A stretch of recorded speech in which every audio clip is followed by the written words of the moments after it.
नमस्कार, स्वागत है हमारी खास पेशकश। हर रविवार हम आपके सामने अपनी एक खास पेशकश लेके आते हैं और कोशिश करते हैं ये समझने की, जानने की कि आने वाले दिनों में बाज़ार की दिशा किस तरीके से रह सकती है। क्योंकि बीते कुछ दिनों में, बीते कुछ हफ्तों में लगातार जो है हमारे पास जो सवाल आ रहे हैं वो लोग काफ़ी परेशान हैं और लगातार बाज़ार में गिरावट देखने को मिल रही है। और अगर सितंबर के हाई से अगर हम बात करें तो करीब करीब 48 लाख करोड़ रुपए की मार्केट कैप साफ हो चुकी है। Sensex, Nifty, mid cap, small cap सब में करीब करीब 10% से ज़्यादा या 10% के आसपास की गिरावट देखने को मिल रही है। ऐसे में बाज़ार में रणनीति हो क्या और यहाँ से क्या बाज़ार और टूटेगा और कितना टूटेगा? बाज़ार में बॉटम कहाँ तक कहाँ बनता हुआ दिखाई दे रहा है? अभी बाज़ार से क्या पूरी तरीके से कैश पे आ जाना चाहिए?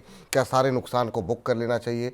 ये वो तमाम वो सवाल हैं जो हमारे आपके जहन में घूम रहे हैं और इन सवालों के उत्तर के लिए किसी विशेषज्ञ की आवश्यकता होती है। और ऐसे ही बाज़ार के महारथी और बाज़ार को बहुत नज़दीकी से देखने समझने वाले देवेंद्र चौकसी जी हमारे साथ आज जुड़ रहे हैं। आप लोगों के तमाम जो सवाल हैं जो हमने इकट्ठा किए हैं वो हम देवेंद्र सर के सामने रखेंगे।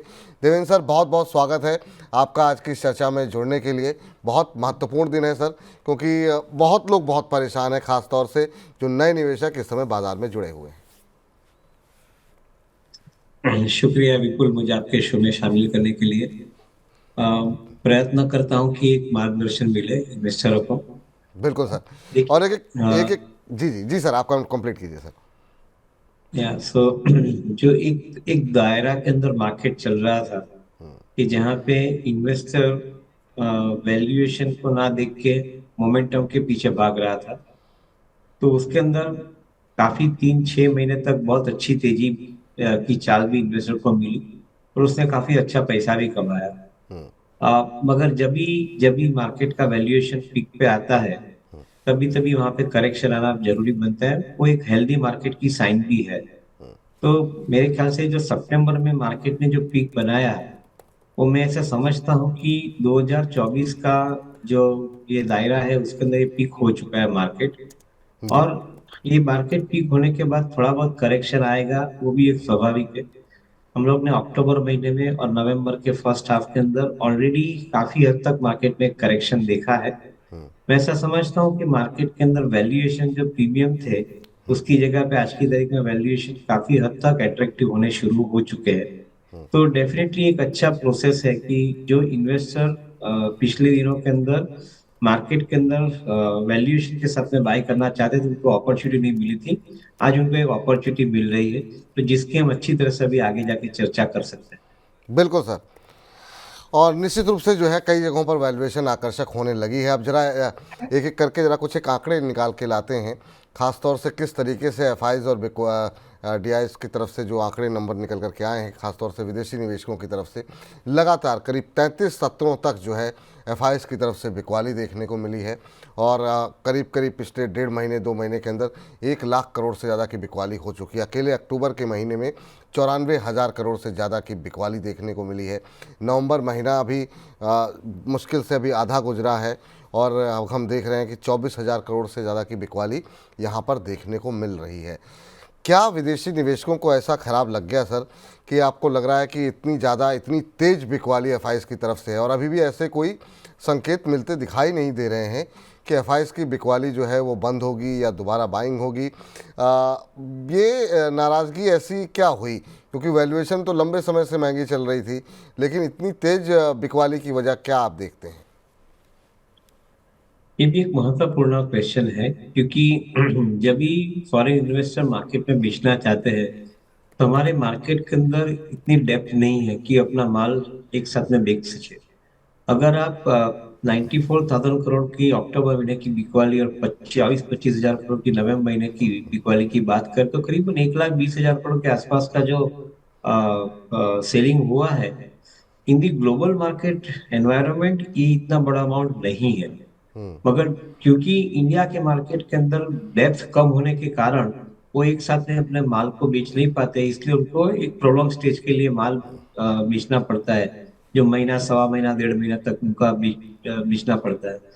इतने बड़े पैसे भी वहां से निकले नहीं है जिसकी हम लोग को इतनी चिंता होनी चाहिए, क्योंकि ग्लोबल एनवायरनमेंट के अंदर अगर आपका मार्केट कैपिटलाइजेशन 5 ट्रिलियन का है, तो 5 ट्रिलियन का मार्केट कैपिटलाइजेशन के अंदर आपका 100 बिलियन का या 125 बिलियन का एक बार मार्केट में से माल बिकता भी है, तो इतनी चिंता नहीं होनी चाहिए।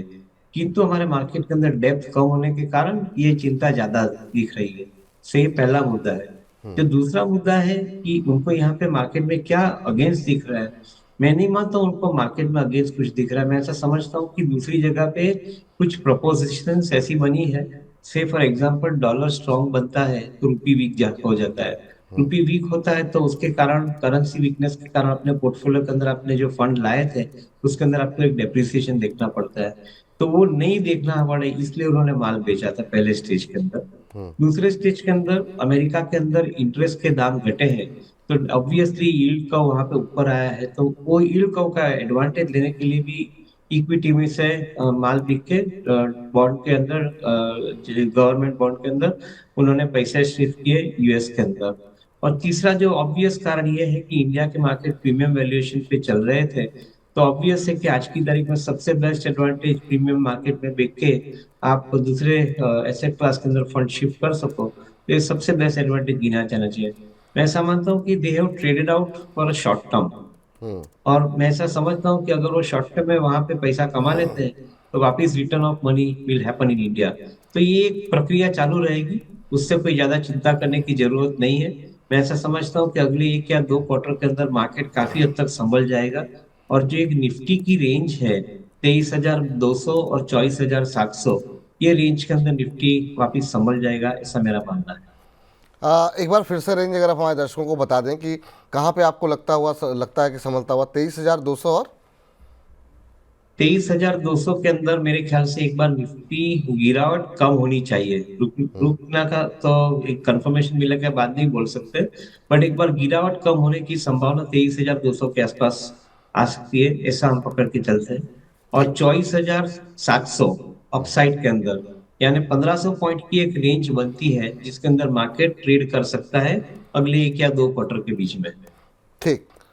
चलिए, तो यहाँ पर जो लेवल बताए गए हैं उनका आप लोगों को ध्यान, 23,200 से लेकर 24,700 के बीच की एक रेंज बताई गई है अगले 1-2 क्वार्टर के लिए। ये जो है पीक बनेगा 24,700 के आसपास। चलिए, अब कुछ एक अगले हफ्ते के लिए इवेंट जो हैं वो बड़े क्या कुछ हैं उस पर ज़रा एक नज़र डाल लेते हैं, क्योंकि अगले हफ्ते भी बहुत सारी घटनाक्रम होने वाले हैं, उन पर भी ज़रा एक नज़र डाल लेते हैं। इसमें बहुत सारे तो नतीजे हैं, जिसमें कि अगर हम देखें भारत फोर्ज, हीरो मोटो, एचएल, ग्रासिम, ग्लेनमार्क के नतीजे आने वाले हैं। इसके अलावा 18-19 नवंबर को सोमवार मंगलवार को G20 की समिट होनी है ब्राज़ील में, वहाँ पर क्या कुछ बातें होंगी उसका भी असर अंतर्राष्ट्रीय स्तर और भारतीय बाज़ारों पर भी कहीं ना कहीं पड़ता दिखाई देगा।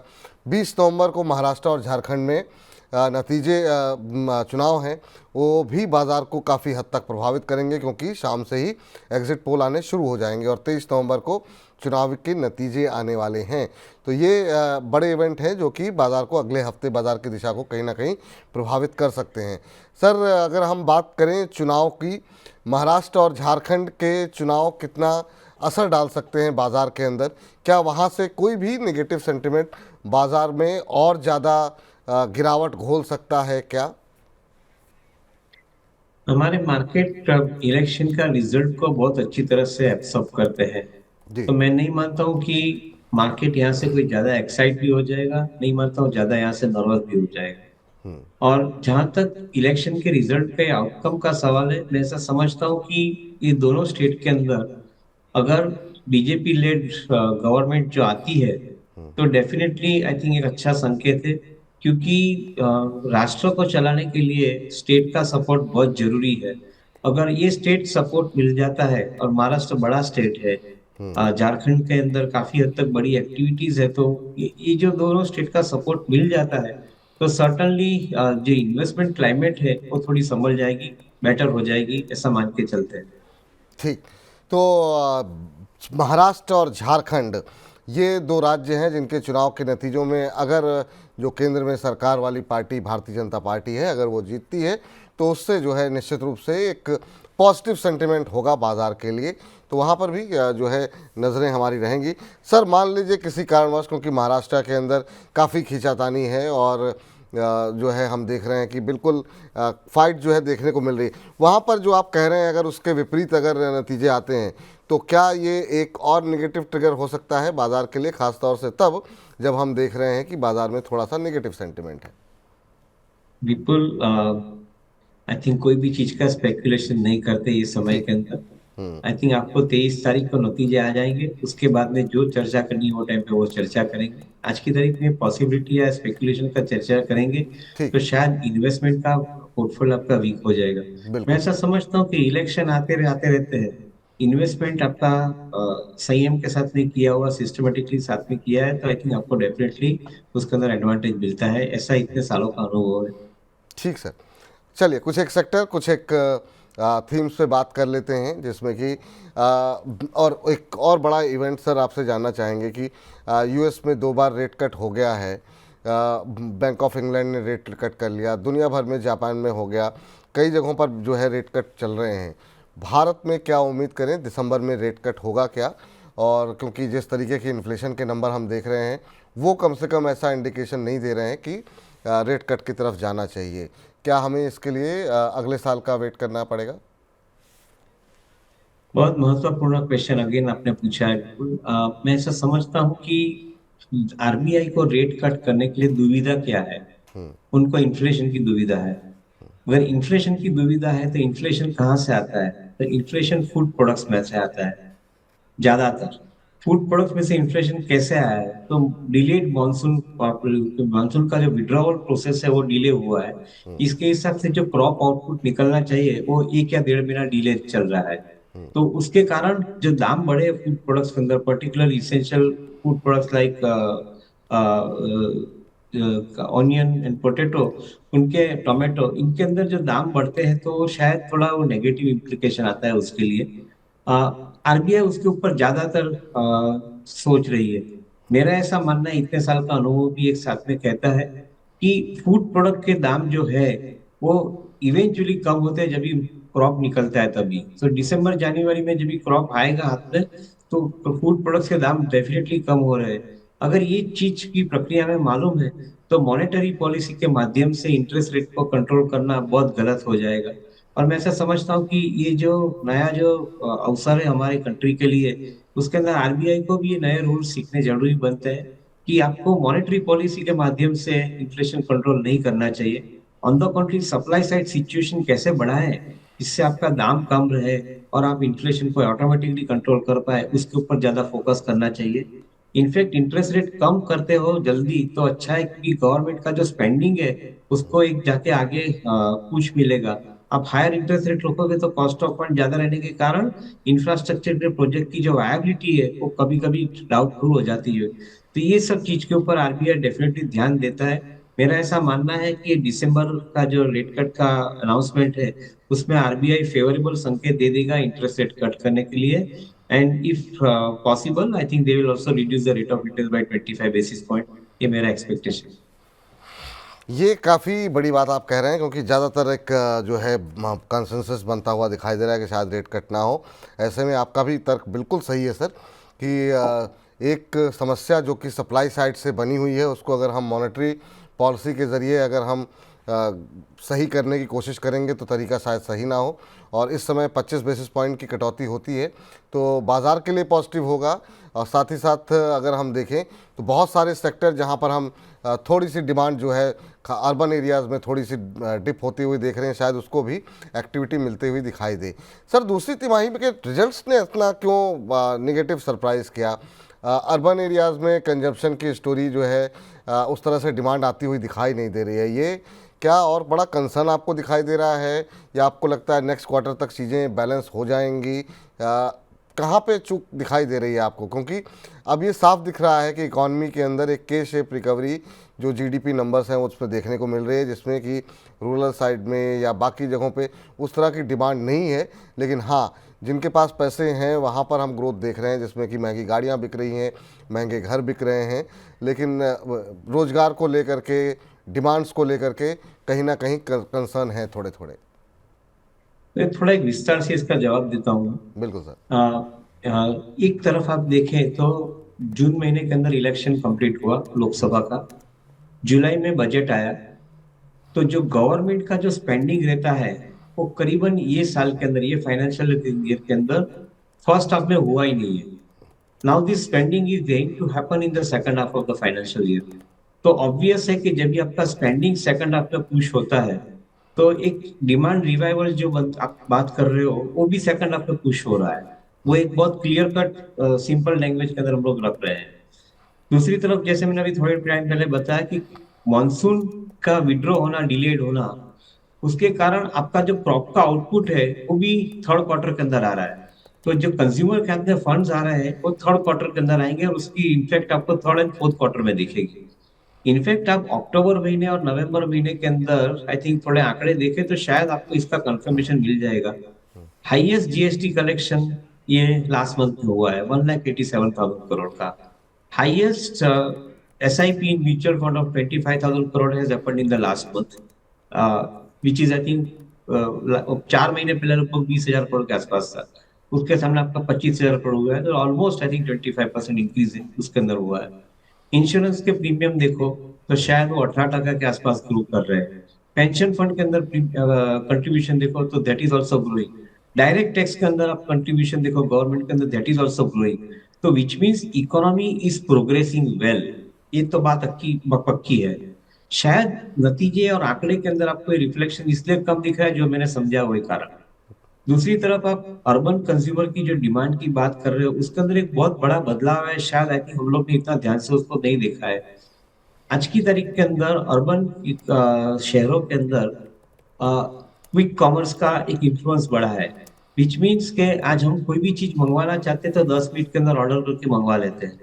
एक टाइम ऐसा था कि जैसे हमारे हाउस होल्ड स्टोर में जाके अनाज लेके आते थे, आटा लेके आते थे, पर्सनल केयर की प्रोडक्ट्स लेके आते थे, और वो शायद स्टोर के अंदर से घर पे लेके आते तो 1 या 2 महीने या 3 महीने का प्रोविजन करके लेके आते थे। Now because of this quick commerce हम लोग ये आदत भूलते जा रहे हैं। हम कितनी क्वांटिटी मंगवाते हैं, जितनी जरूरत होती है उतनी क्वांटिटी मंगाए, तो ऑब्वियस है कि number of packets have started increasing but the volume and the value has started coming down. तो उसका रिफ्लेक्शन आपको एफएमसीजी कंपनी के माध्यम के अंदर दिख रहा है। मैं नहीं मानता हूँ कि इसके अंदर डिमांड लॉस हुआ है। मैं ऐसा समझता हूँ कि ये प्रक्रिया जो चेंज हो रही है उसके साथ में हमारी इकोनॉमी एडजस्ट हो रही है। ऑन द कॉन्ट्री अगले 2 या 3 क्वार्टर के अंदर ये एडजस्टमेंट परफेक्ट हो सकता है, and that is where probably I think we will see the actual consumption led growth in our economy. ठीक सर।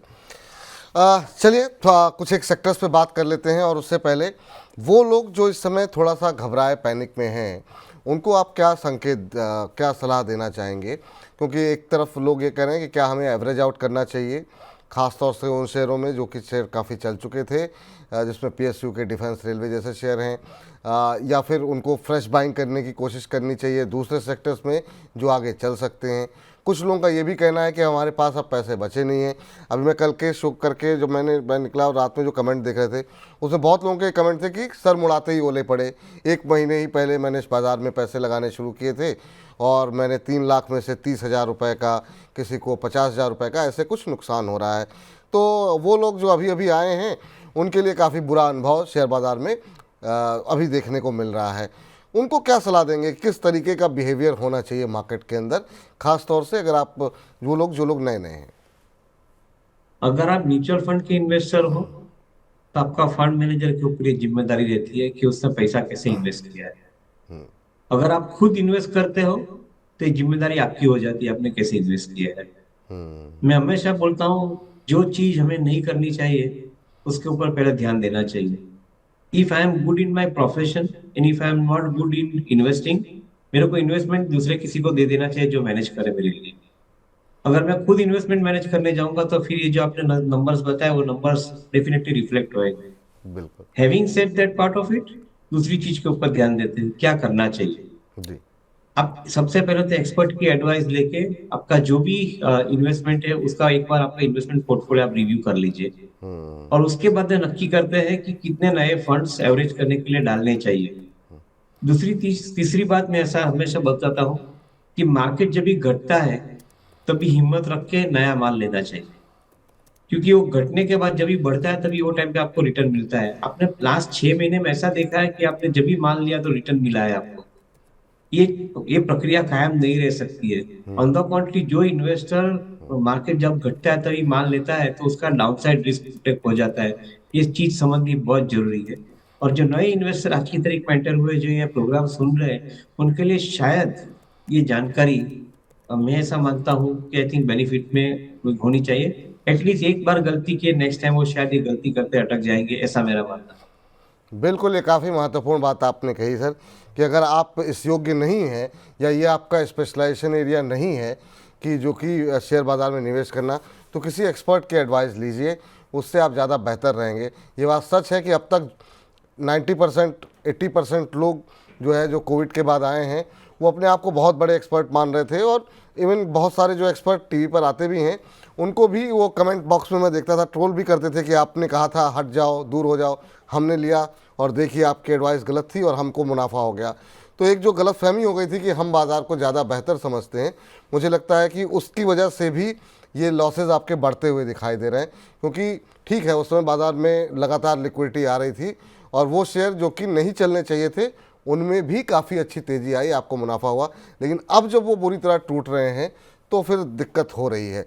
तो कोशिश ये करें कि एक्सपर्ट के एडवाइस को फॉलो करें, अगर वो कुछ स्टॉप लॉस सुझा रहे हैं उसको माने, तो ये राय आपकी बड़ी अच्छी है। अब जरा कुछ एक सेक्टर्स पे बातचीत कर लेते हैं सर।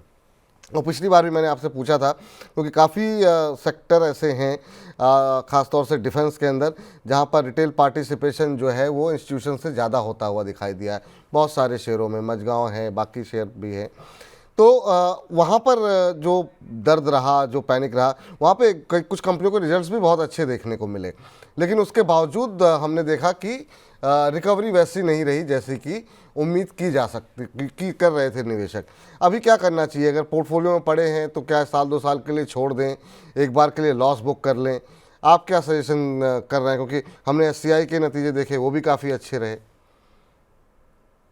सी पहले भी हमने बात की थी कि डिफेंस, रेलवेज, माइनिंग, इंफ्रास्ट्रक्चर, ये जो कारोबार है वो कारोबार के अंदर डेफिनेटली ग्रोथ है। और इंडिया की इकोनॉमी के अंदर ये ग्रोथ 1-2 साल के लिए नहीं, अगले 10 साल के लिए हमें दिख रहा है। क्योंकि जो हिसाब से गवर्नमेंट स्पेंडिंग कर रही है सब क्षेत्र के अंदर, तो अगले 10 साल तक ये बिजनेस के अंदर ग्रोथ रहने वाला है, उसके अंदर ग्रोथ जाने वाला नहीं है। एक पहले कॉन्फिडेंस ले लेते हैं।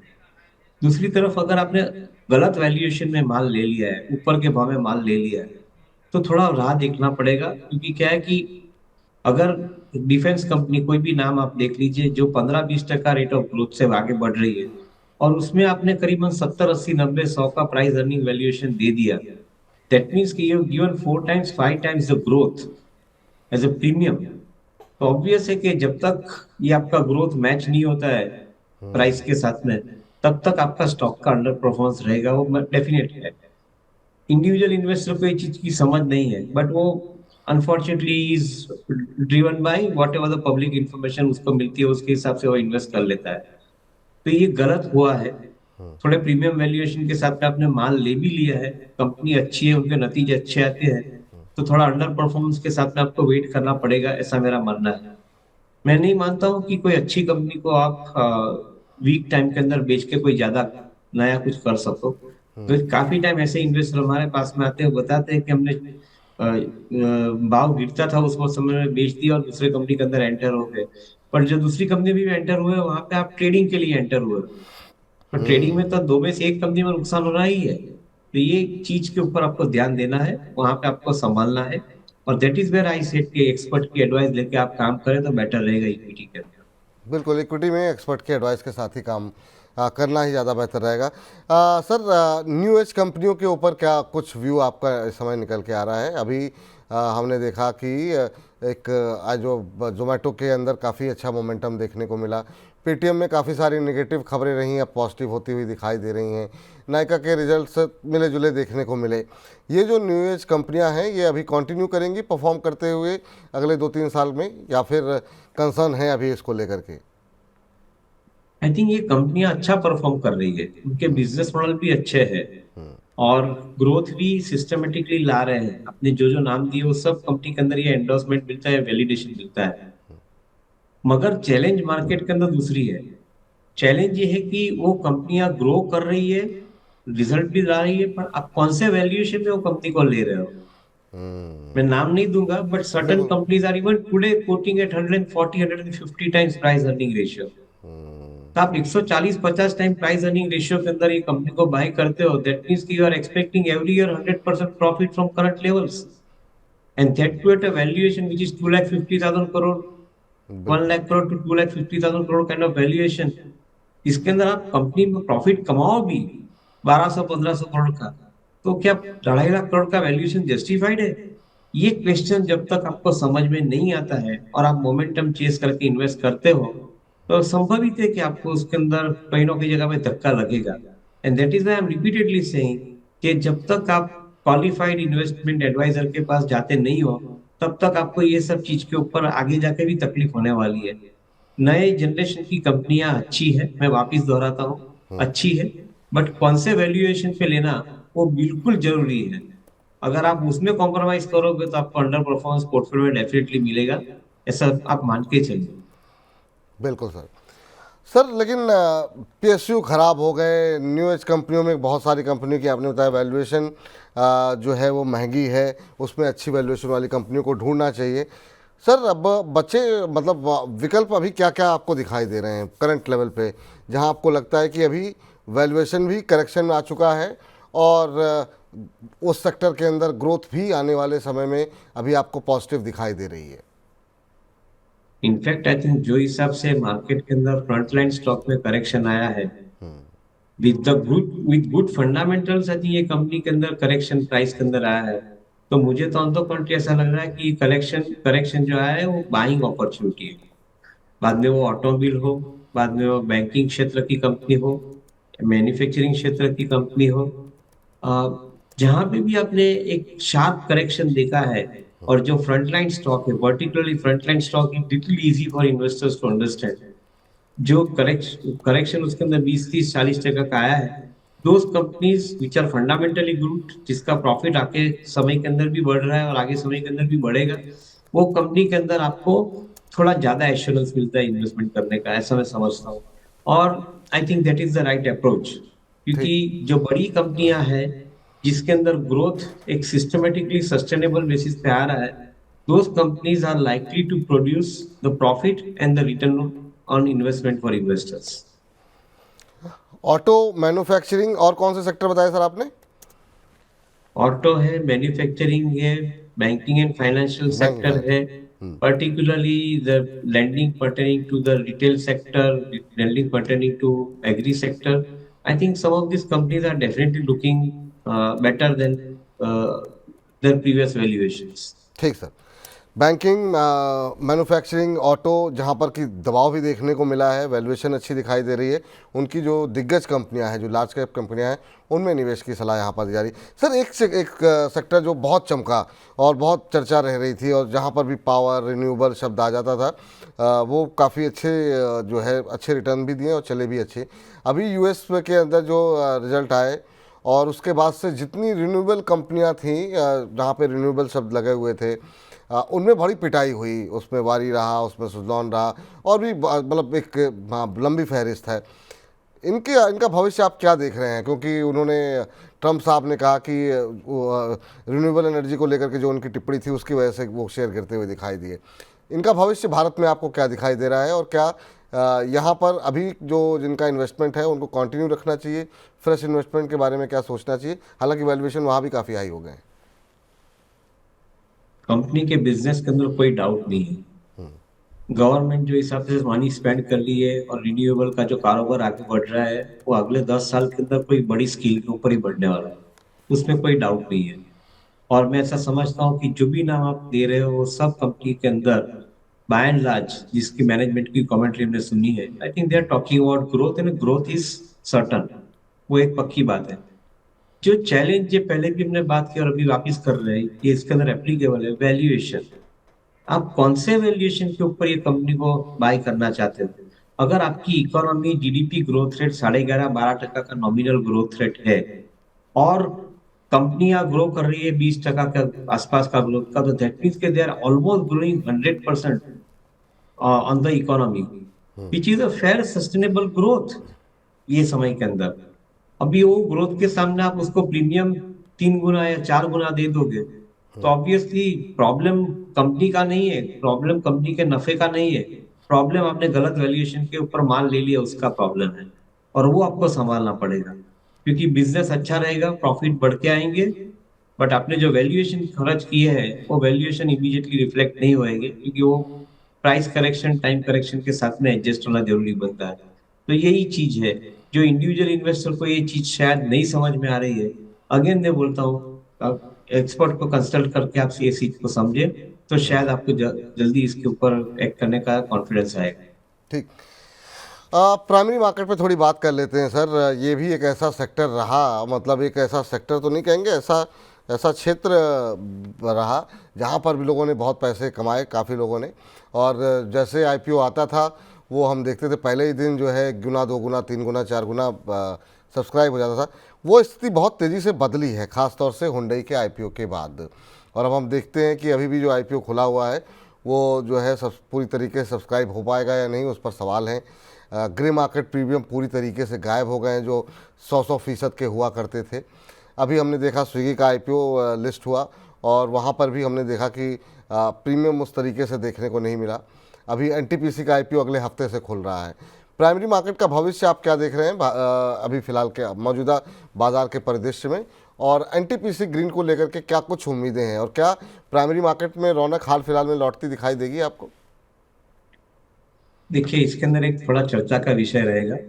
प्राइमरी मार्केट, नई कंपनियां मार्केट में आना बहुत स्वाभाविक है, आनी चाहिए। मार्केट के अंदर नई कंपनी आती है तो एक इन्वेस्टर के लिए अपॉर्चुनिटी मिलती है, तो उसके अंदर कोई चैलेंज नहीं है, उसके अंदर कोई दोहरा नहीं है। और नई कंपनी को पैसे भी मिलते हैं, मिलेंगे आगे के समय के अंदर भी मिलेंगे, तो उसकी चैलेंज नहीं। चैलेंज ये बात की है कि हमारे जो इन्वेस्टर, जिसको हम इन्वेस्टर बोलते हैं, वो ट्रेडर हो चुके हैं। हम्म। सेबी और एनएसई के आंकड़े बताते हैं कि इन 75% केसेस इन्वेस्टर पूरे का पूरा जो प्राइमरी मार्केट में अलॉटमेंट हुआ है फ्लिप कर देता है लिस्टिंग होने के साथ और पैसा कमाता है। विच मीन्स के ये फाउंड आउट अ मशीन के जहाँ पे आपको पैसा डालने के बाद 15 दिन के अंदर वापिस आपको रिटर्न मिल जाता है। ये प्रक्रिया सस्टेनेबल नहीं है। आप प्राइमरी मार्केट में जो कंपनी आती है उसको 100%, 200% प्रीमियम के ऊपर लिस्ट करोगे तो वैल्यूएशन ज्यादा खर्च कर रहे हो, वो गलत है। आपने प्रीमियम वैल्यूएशन दे दिया है उसको। तो प्रीमियम वैल्यूएशन की कहानी यही है कि आपको वापस उसका विकेट कीपिंग करना पड़ेगा, संभालना पड़ेगा। बिल्कुल। मैं ऐसा मानता हूँ कि कंपनी अच्छी है, वैल्यूएशन गलत है, वो एक चैलेंज है। वैल्यूएशन क्यों गलत है, इसके लिए रेगुलेटर को एक थोड़ी चर्चा करनी पड़ेगी। आपने जो प्राइमरी मार्केट के अंदर, आईपीओ मार्केट के अंदर जो प्रक्रिया रखी है बीडिंग करके अलॉटमेंट लेने की, वो बिल्कुल गलत प्रक्रिया है। आप क्या करते हो कि आप बुक बिल्ड करते हो और बुक बिल्ड करने के बाद रेशनिंग करते हो। ये कौन सा तरीका हुआ? दैट मीन्स कि जो आदमी जितना ज्यादा बुक बिल्ड करेगा उतना उसको रेशनिंग में ज्यादा मिलेगा। ये तो कोई प्रक्रिया नहीं हुई। अगर आपको हकीकत में इन्वेस्टर को अलॉटमेंट देना है तो ऑनलाइन मार्केट है। ऑनलाइन मार्केट के अंदर आप विंडो क्रिएट करिए कि जहां पे जो कंपनियां अपना शेयर बेचना चाहती हो बेचना चालू करे, सामने बाजू इन्वेस्टर खड़ा है वो लेना चालू करे। अगर इन्वेस्टर ज्यादा पैसा देता है तो कंपनी ऊपर के भाव में बेचे। बट ये ऑनलाइन प्रक्रिया में आप काम कंप्लीट कर दीजिए। ये क्या कर रहे हो आप सब कंपनी, सब इन्वेस्टर को बोलते हो कि आप बुक बिल्डिंग करते जाओ। वो इन्वेस्टर करता है क्या? एक बार बुक बढ़ी तो इतना ज्यादा एप्लीकेशन डालता है, 2 बार बुक बढ़ गई तो इतनी इससे ज्यादा डालता है। बजाज हाउसिंग फाइनेंस जैसी कंपनी के अंदर 4.5 लाख करोड़ का अमाउंट आ गया है। ये जो कंपनी कलेक्ट करने जा रही थी 6,000 7,000। तो ये चीज आपको समझनी जरूरी बनती है कि आप गलत प्रक्रिया से इन्वेस्टर को मिसलीड कर रहे हो। और ये चीज जब तक चेंज नहीं होगी तब तक ये time and again primary market आपको परेशान करता रहेगा। आज की तारीख के अंदर जो इश्यू बढ़ रहे हैं वो रियलिटी है। ठीक। That is a reality. जितनी एपीटाइट है वो हिसाब से कंपनी को पैसे मिलते रहते हैं। मैं नहीं मानता हूँ कि इसके अंदर आपको कोई ज्यादा सोचना चाहिए। गलत प्रक्रिया चल रही है, वो गलत प्रक्रिया को पहले अटकाओ तो I think definitely primary market का आपका व्यू जो है हम लोग अलग तरीके से बात कर सकते हैं। बिल्कुल सर। और मुझे बार बार बताया जा रहा है कि समय हो गया है और सर को काफ़ी व्यवस्था है। चलते चलते सर एक आईटी रह गया, आईटी पे कोई टिप्पणी करना चाहेंगे क्या सर? क्या उसका फ्यूचर कैसा दिखाई दे रहा है? अब तो यूएस में इलेक्शन भी कंप्लीट हो गए हैं, ट्रम्प साहब आ गए हैं जी। नो, आई थिंक फ्यूचर पहले से अच्छा था और भी बेटर जा रहा है। क्योंकि जो हिसाब से आर्टिफिशियल इंटेलिजेंस के माध्यम से वर्ल्ड की इकोनॉमी के अंदर कंप्यूटिंग की रिक्वायरमेंट बढ़ रही है, Indian IT companies are very well position. Engineering R and D के माध्यम से भी आई थिंक ये कंपनी अच्छी तरह से आगे बढ़ रही है। तो मैं मानता हूँ कि आई थिंक आईटी कंपनी के लिए टाइम अच्छा रहेगा। हाँ, जो फ्रंटलाइन आईटी कंपनी है उसके अंदर कभी करीबन ग्रोथ थोड़ा कम रहेगा। बट जो मिड टीयर आईटी कंपनी जो इंजीनियरिंग आर&डी स्पेस में है, जिसके अंदर हमें लग रहा है कि वो निश प्लेयर को कैटर कर रही है, उनके लिए करीबन ग्रोथ 15 से 25% के बीच में रह सकता है। तो ये एक पॉसिबिलिटी अच्छी है। सिलेक्टिवली रहिए, आई थिंक कोई यूफोरिक मत हो जाइए। मार्केट के अंदर जब भी प्राइस करेक्शन आता है तभी अच्छा टाइम मिलता है, तभी लेना जरूरी बनता है। आप मार्केट के अंदर चेज ना करें, आप मार्केट के अंदर मोमेंटम पकड़ने की चेष्टा ना करें। यही एक चीज आईटी कंपनी के लिए भी बोलना चाहूंगा। ठीक सर। देवेंद्र सर, बहुत बहुत शुक्रिया, बहुत बहुत धन्यवाद आज की इस चर्चा में जुड़ने के लिए। बहुत अच्छा लगता है सर आपके साथ बात करते हुए, समय नहीं पता लगता। धन्यवाद। उम्मीद करते हैं जल्दी फिर आपसे थोड़ा सा समय मिल पाएगा और फिर आप हमारे दर्शकों को बीच बीच में गाइड करते रहें, क्योंकि लोगों के अंदर अभी थोड़ा सा घबराहट, थोड़ा पैनिक ज़्यादा है। आज की इस चर्चा में शामिल होने के लिए बहुत बहुत धन्यवाद आपका। Sure, thank you so much. धन्यवाद सर। चलिए, तो फिलहाल कार्यक्रम को समाप्त करने का वक्त हो गया है। जो मोटी मोटी बातें निकल कर के आई हैं उसमें ये है कि अभी जिन सेक्टर्स में ज़्यादा दबाव देखने को मिला है, ख़ास तौर से उसमें बैंकिंग है, मैन्युफैक्चरिंग है, ऑटो है, उनकी दिग्गज कंपनियों में अगर आपके पास पैसे हैं तो थोड़े थोड़े करके पैसे लगा करके आप वहाँ पर निवेश कर सकते हैं। पीएसयूज़ में अभी भी खासतौर से डिफेंस, रेलवे में और ज़्यादा अभी रिकवरी की उम्मीद नहीं दिखाई दे रही है। नतीजे अच्छे रहे लेकिन पहले से ही काफ़ी वो महंगे हैं। तो ये नहीं, तमाम और जो भी निवेश करें किसी एक्सपर्ट की सलाह से ही करें, खासतौर से ऐसे माहौल में। इन्हीं सलाह के साथ कार्यक्रम को समेटते हैं। बाकी सोमवार से शुक्रवार आपके कोई सवाल है तो दोपहर 1 बजे जुड़ जाइए हमारे साथ अपने प्रश्नों के साथ। हर रोज़ एक नए एक्सपर्ट आते हैं। मुझे इजाज़त दीजिए, फिलहाल के लिए नमस्कार।